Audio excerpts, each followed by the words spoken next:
पुण्यार्जक हैं। विद्या अरह गुरु भक्त परिवार, कृष्णा नगर, दिल्ली।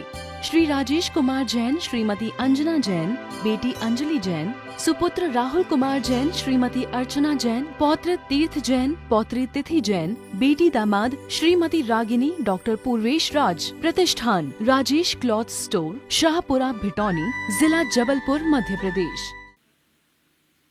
एक गृहस्थ अपने जीवन की चर्या को कैसे निर्धारित करता है, इसी बात को ध्यान में रखते हुए एक शिष्य ने भगवान महावीर से पूछा कि भगवान, हम कैसे चलें, कैसे बैठें, कैसे भोजन करें, कैसे सोचें, कैसे बोलें, कैसे खाएं, कैसे पिएं, जिससे कि पाप से बच जाएं। शायद ये प्रश्न आपके मन में भी आते होंगे कभी कभी, जब आपके द्वारा असावधानी घटती होगी। तब आप बैठते भी हैं, उठते भी हैं, सोचते भी हैं, खाते भी हैं, चलते भी हैं, चेष्टाएं भी करते हैं, पर कभी मन में ये विचार आया कि हम पाप से कैसे बचें। इसी बात को ध्यान में रखते हुए एक गाथा से प्रश्न हुआ। कदम चरे कदम चिट्ठे, कदमासे कदम सहे, कदम भासे जे भुंजे जे, एवं पावम ना बज्जे। हे भगवान, कैसे चले, कैसे बैठे, कैसे खाएं, कैसे पिए, कैसे सोचें, क्या करूं जिससे मेरे जीवन में पाप का बंध ना हो। ये अपने जीवन से जुड़ा हुआ बड़ा महत्वपूर्ण प्रश्न है। आपको लगता है महत्वपूर्ण क्यों अध्यक्ष साहब? धर्मचंद जी, क्या नाम? आबा वाले, पराना वाले। कभी आपको लगा जीवन का निर्वाह करते करते कि मैं अध्यक्षता कर रहा हूं तो कैसे करूं,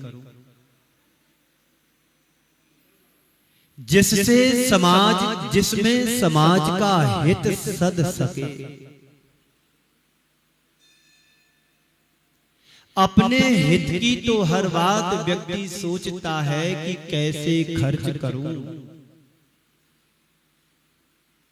लेकिन कभी मन में विचार आता है कि जन साधारण के हित में कैसे खर्चा करूं। मैं कमाता हूं तो परोपकार के क्षेत्र में मैं कैसे कार्य कर सकूं। अपने बेटे की शादी करना है तो कोई हिसाब किताब नहीं रखते हैं, बस होने दो। एक ही लक्ष्य रहता है, अच्छे से अच्छा प्रबंध हो और अच्छे से अच्छे संबंध हो।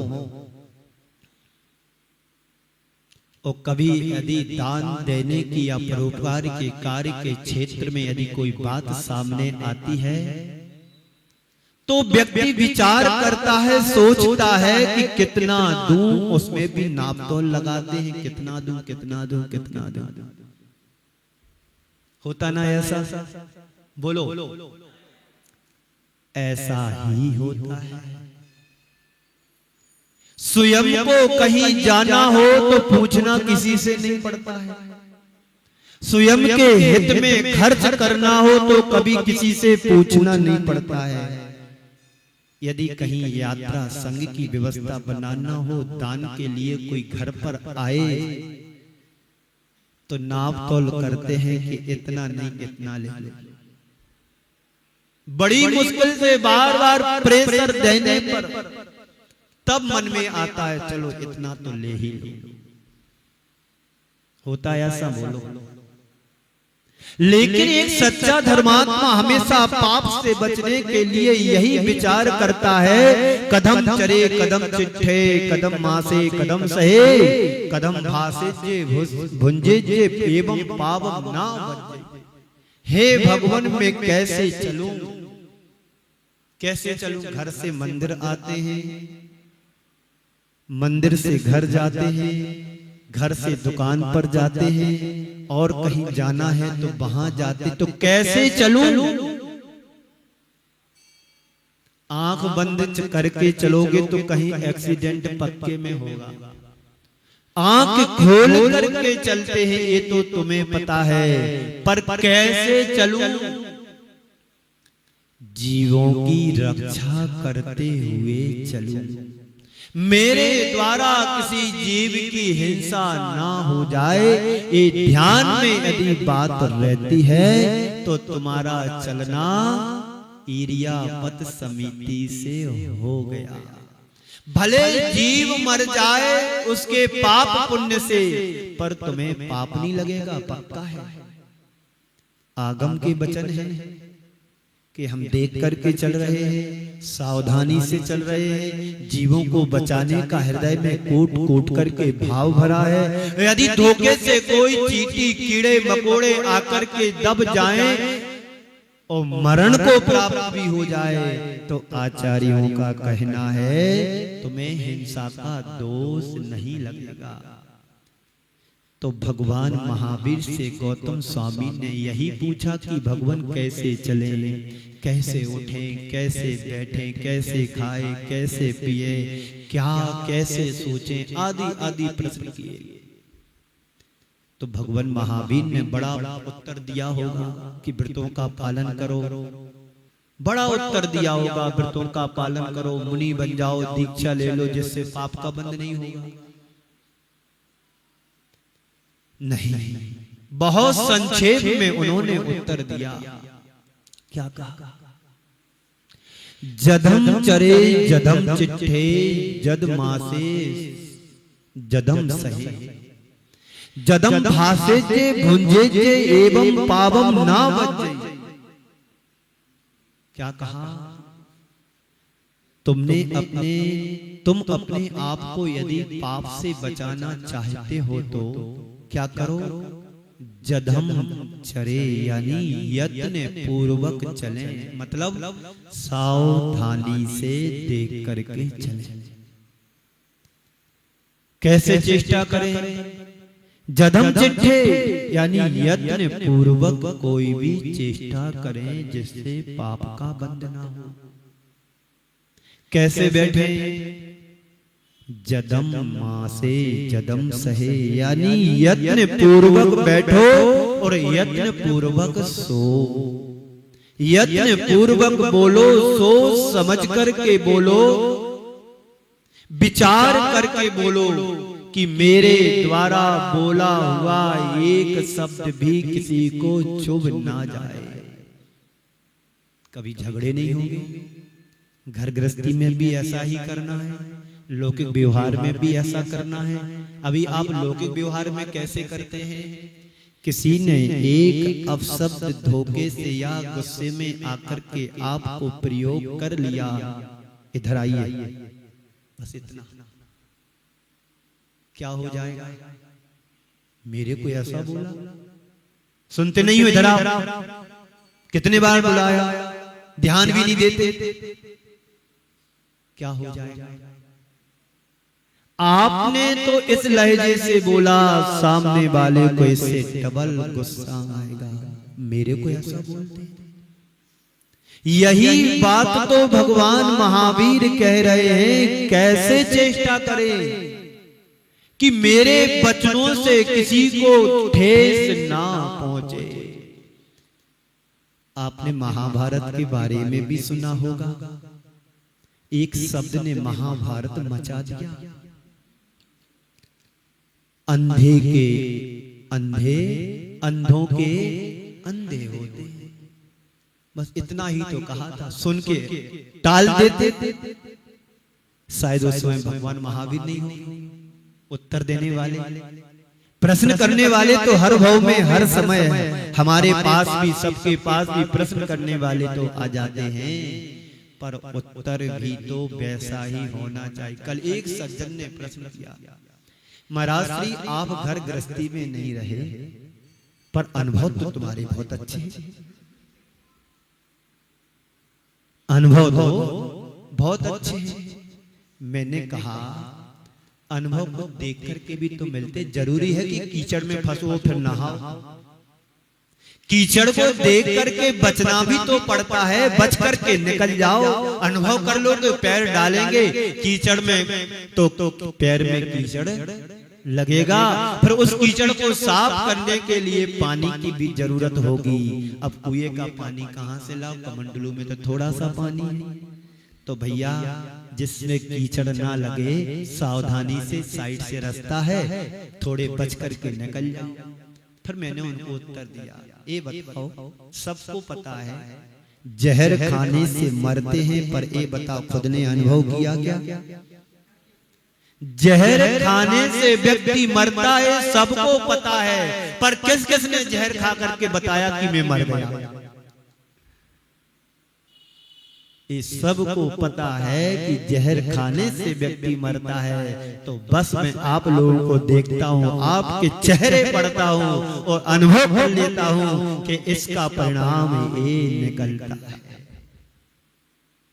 तो जदम चरे जदम सहे, जद मासे जदम सहे, जदम भासे ते भुंजे ते पावम एवं पावम ना बज्जही। तो भगवान कहते हैं यत्न पूर्वक चलो, यत्न पूर्वक बैठो, यत्न पूर्वक चेष्टा करो, यत्न पूर्वक खाओ, यत्न पूर्वक बोलो, यत्न पूर्वक जियो, सावधानी से जीवन जीना सीखे। इस संवाद पर जब व्यक्ति का ध्यान जाता है तो जैन दर्शन का चिंतन और गहरा हो जाता है। भगवान ने यह नहीं कहा कि तुम्हें पाप से बचना है तो रोज मंदिर में जाकर के बड़ी बड़ी पूजन करो,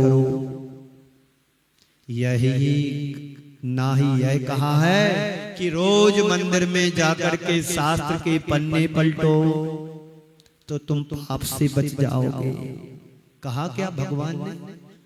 महाराज जरूर कहते हैं कि स्वाध्याय करना चाहिए, दान देना चाहिए, पूजन करना चाहिए, संयम का पालन करना चाहिए, है ना, देव पूजा, गुरुओं की उपासना करना चाहिए, त्याग करना चाहिए, ये तो जरूर कहते हैं, पर भगवान ने नहीं कहा। पर जो कहते हैं वो भगवान की वाणी ही कहते हैं, ये पक्का है। यह भी नहीं कहा कि तुम बड़ी बड़ी क्रिया और आडंबर युक्त चर्या अपना लो तो जिससे तुम पाप से बच जाओगे, मुनि बन जाओ तो पाप से बच जाओगे। बात सही है, जब मुनि बनोगे तो पूर्ण रूप से पाप से बचोगे। उन्होंने एक ही बात कहा कि तुम जहां भी रहो सावधानी पूर्वक अपनी चर्या का पालन करो, चाहे ग्रस्त हो या सदग्रस्त हो, श्रमण हो या श्रावक हो, साधु हो या समाज हो, सबके लिए शर्त एक ही है कि सावधानी रखो। हर जगह तुम सावधानी रखोगे तो आप पाप से बच जाओगे, वरना कोई बचाने वाला। जैन दर्शन कर्म सिद्धांत है, कर्म समझते ओ।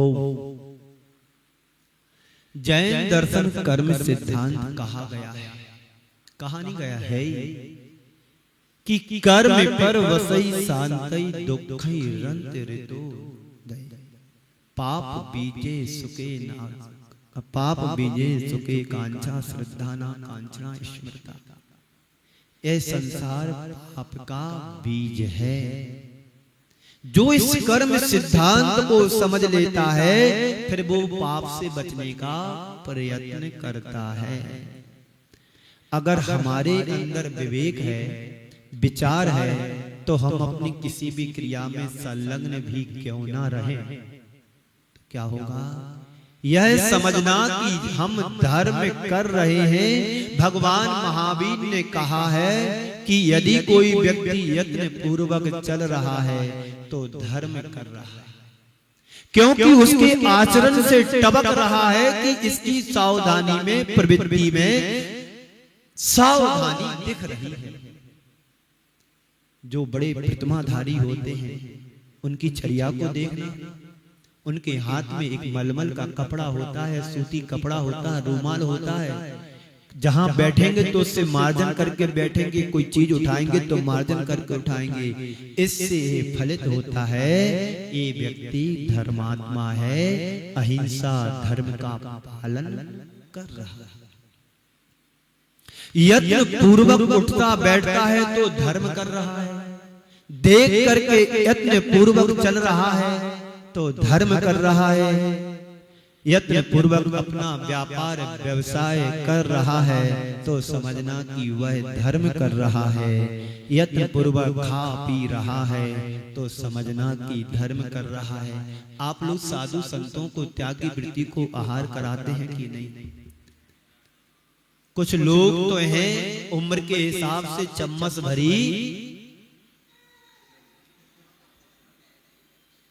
मैं बार बार इशारा करता रहता हूं। क्यों? अंतराय से डर लगता इसलिए नहीं, अंतराय से डर लगता इसलिए नहीं बोलता हूं, कहता हूं, इशारा करता हूं।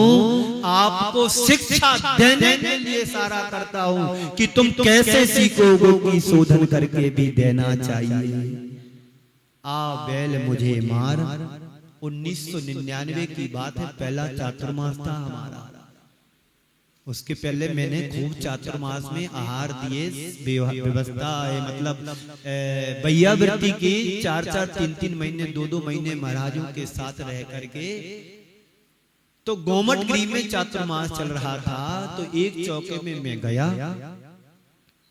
छोटी चम्मच होती दाल देने वाली, जिससे आप दवाई वगैरह चलाते हैं, इतनी फन उसका रहता है। उस चम्मच में दाल कितनी बनेगी? 5 ग्राम पानी और 2-4 दाने, इतनी आएगा उसमें। और इतना लंबा बाल, फुल साइज का। वो चम्मच से बाहर झांक रहा है, लटक रहा है। और एक अम्मा कहती, महाराज लो, महाराज लो, हम अपने हाथ पीछे करें। आ बैल मुझे मार, ये किसने कहा? उनको दिख नहीं रहा है, मुझे दिख रहा है, बताइए। तो इशारा तो करना पड़ता हूं, सबको इशारा करता हूं, फिर भी लोग भूल जाते हैं। भरी चम्मच और धरी, भरी चम्मच हाथ पे धरी, धरी समझते हैं नहीं? रख दिया। तो यहां पर भी सावधानी हमें रखना चाहिए। पानी कैसे छानना आज का प्रसंग है। युक्ताहार विहार,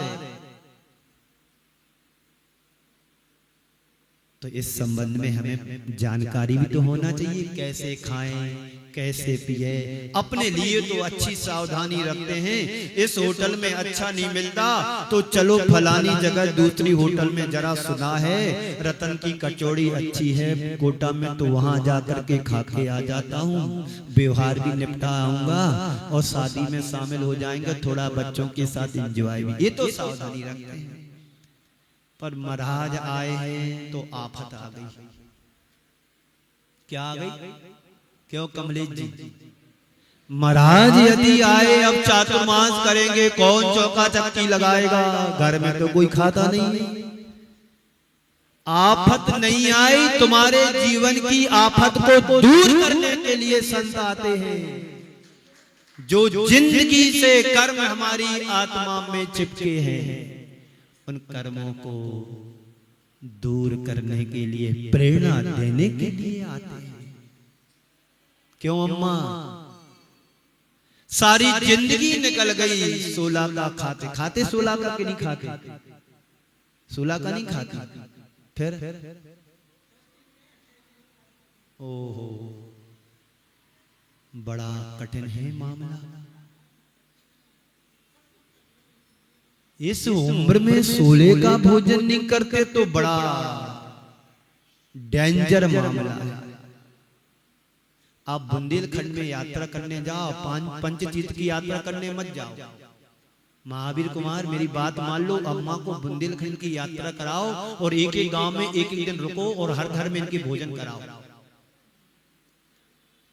कम उम्र वाली माताएं वो भी 16 का भोजन करते हैं और आप जैसी उम्र वाले तो 5-5, 7-7 प्रतिमा के धारी हैं।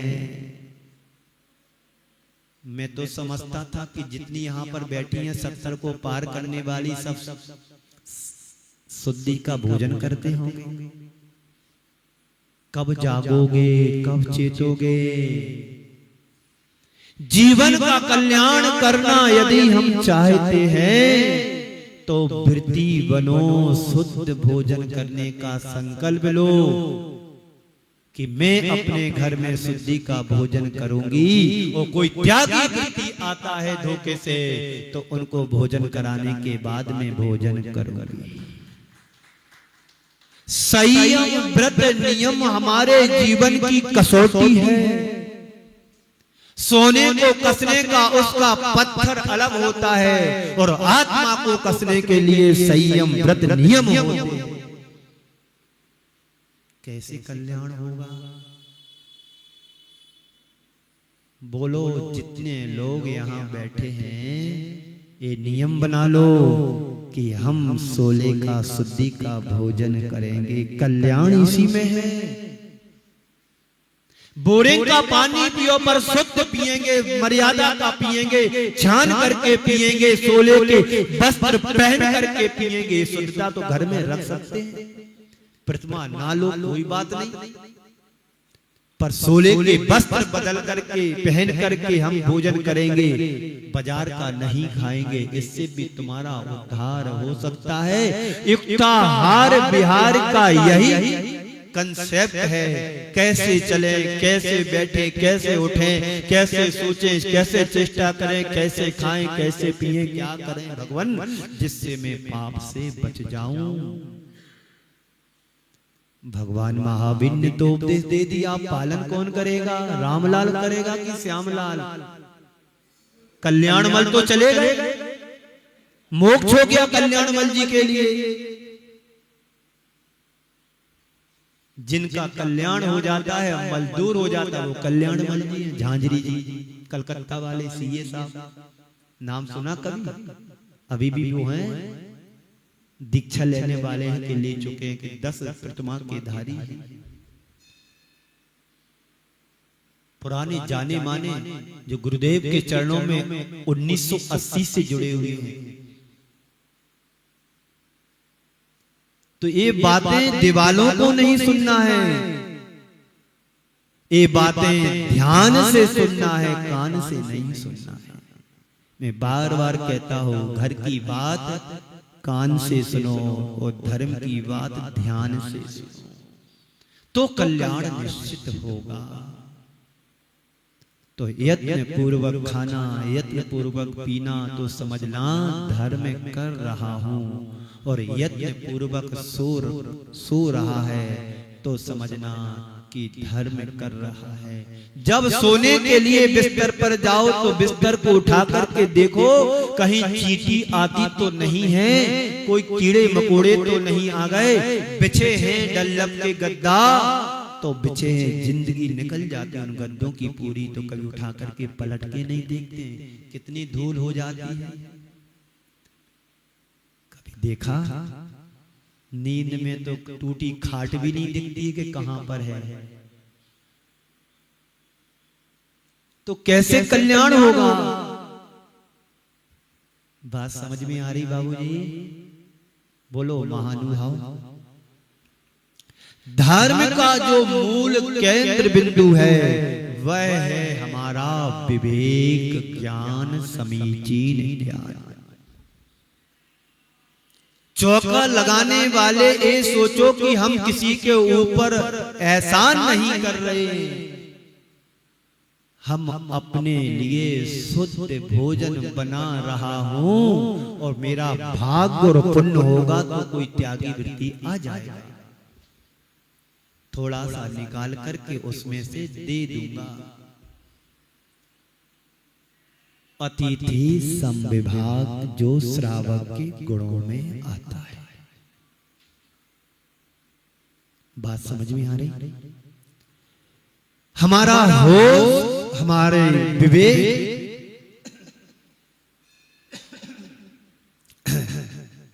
वह है हमारी जागृति, वह है हमारी सावधानी।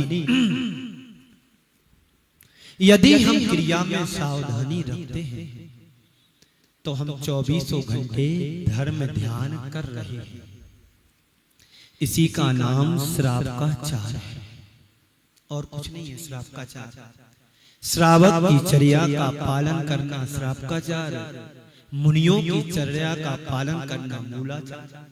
मूलाचार से मुनियों की चर्या के बारे में निर्देश दिए गए और श्रावक की चर्या के लिए श्रावकाचार में निर्देश दिया गया है कि एक श्रावक कैसी अपनी दिन भर की चर्या करे।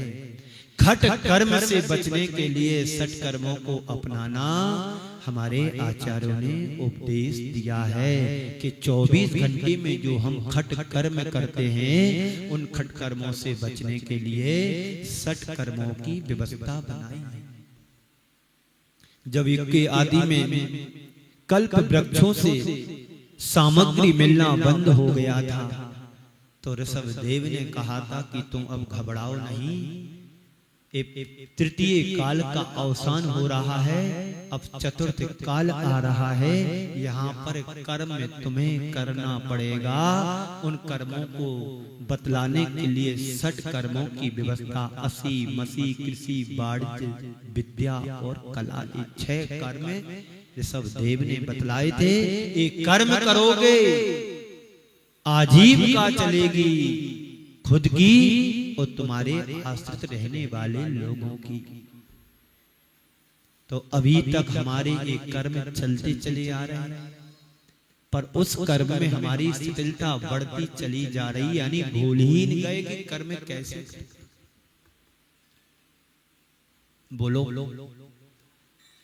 तो भगवान महावीर ने यही कहा कि जदम चरे जदम चिट्ठे, जद मासे जदम से, जदम भासेचे भुंजे एवं पावम ना बचई। यदि तुम पाप से बचना चाहते हो तो यत्न पूर्वक चलो, यत्न पूर्वक चेष्टा करो, यत्न पूर्वक बैठो, यत्न पूर्वक सो और यत्न पूर्वक बोलो और यत्न पूर्वक भोजन पानी करो। यानी सावधानी पूर्वक सारी जीवन की चर्या करेंगे तो जो पाप होने वाला था तत्संबंधी उत पाप से हम बच सकते हैं।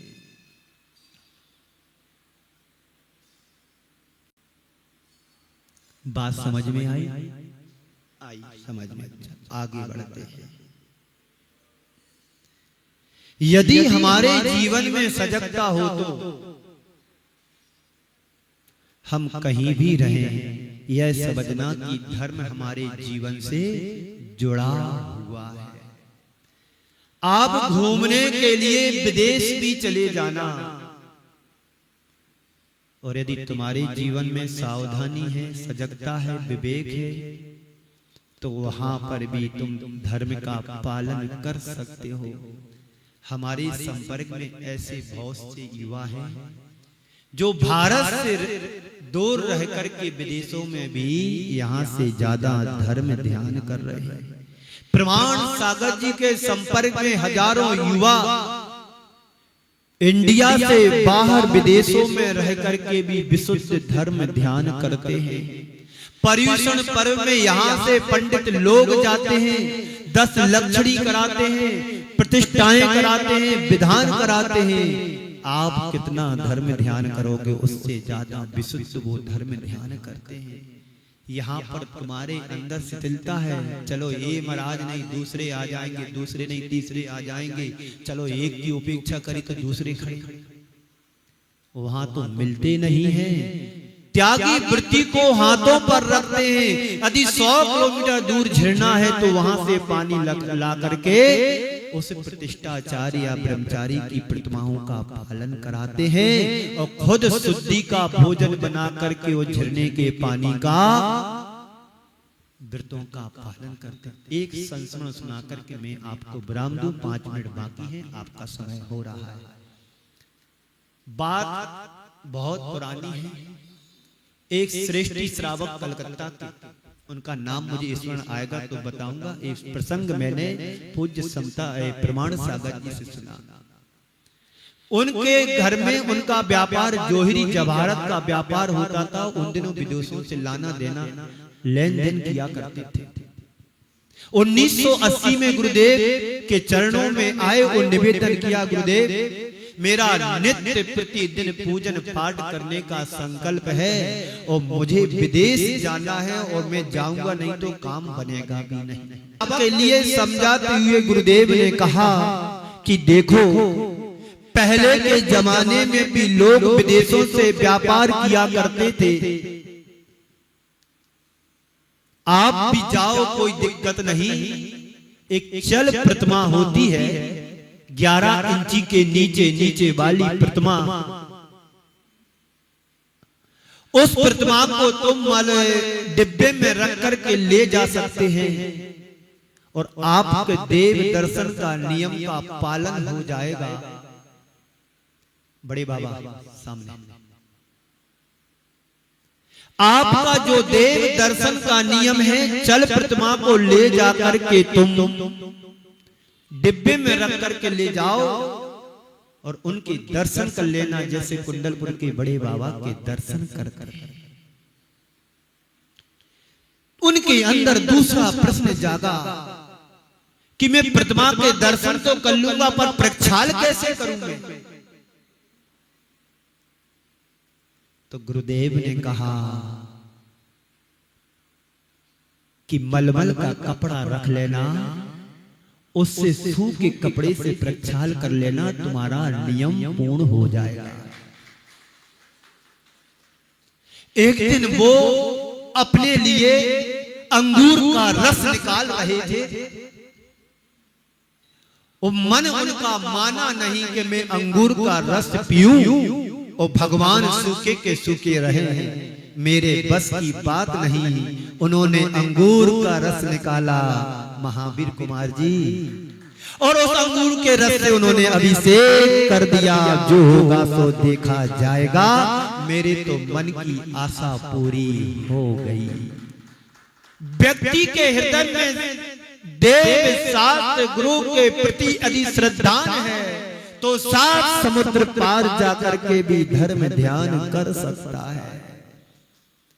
जब व्यापार करके बाहर लौटे, विदेश से देश आए, उनके अंदर मन में एक गिलानी चल रही थी। गिलानी कहो या अंदर विकल्प चल रहा था कि मैंने अंगूर के रस से अभिषेक कर दिया, मेरे से गलती हो गई। अब चलो गुरुदेव के चरणों में जाते हैं और प्रायश्चित ले लेता।